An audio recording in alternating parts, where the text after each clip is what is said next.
Hello students, today we will learn resolving power of diffraction grating. The resolving power of an optical instrument is its ability to form two separate and distinct images of two-point objects which are placed very close to each other. The resolving power of a diffraction grating is its ability to resolve two distinct principal maximas formed by two nearby wavelengths in a continuous distribution of wavelengths. Let us consider a diffraction grating of n parallel slits with equal thickness A and opaque spacing B, which is illuminated by a monochromatic beam. The incident monochromatic beam has a continuous distribution of wavelength. As a result, an intensity distribution in the form of principal maximas is observed in the brighter region of the diffraction grating spectra.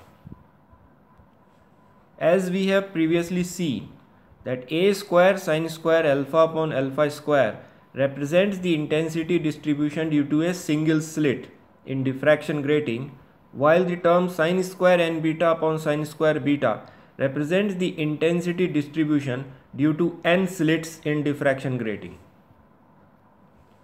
Let nth order principal maxima for wavelength lambda is formed in direction theta with respect to the direction of incident monochromatic beam. Let nth order principal maxima for wavelength lambda plus d lambda is formed in direction theta plus d theta with respect to the direction of incident monochromatic beam.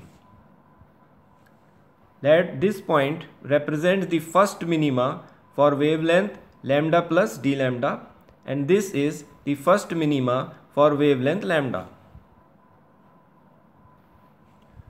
According to Rayleigh criteria of resolution, the two principal maximas for wavelength lambda and lambda plus d lambda are said to be just resolved when the principal maxima for wavelength lambda coincides with the first minima of wavelength lambda plus d lambda, and the principal maxima for wavelength lambda plus d lambda coincides with the first minima of wavelength lambda.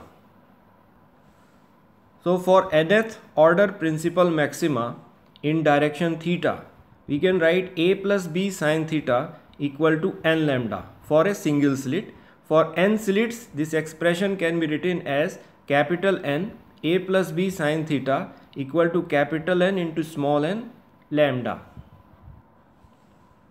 Similarly, for nth order principal maxima in direction theta plus d theta, which is formed for wavelength lambda plus d lambda, it can be written as a plus b sin theta plus d theta equal to n lambda plus d lambda.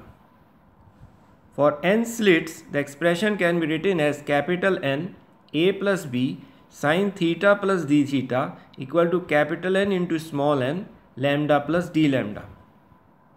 Now the adjacent minima for wavelength lambda, which is formed in direction theta plus d theta, the expression can be written as capital N a plus b sin theta plus d theta nn plus 1 into lambda. We have taken it nn plus 1 because it is an adjacent minima. Adjacent minima to this principal maxima whose order was nn. So according to Rayleigh criteria of resolution, we can compare equation 2 and 3.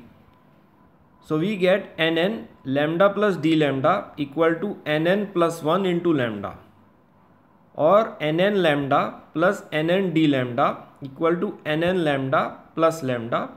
So lambda upon d lambda is capital N into small n, which is the resolving power of diffraction grating.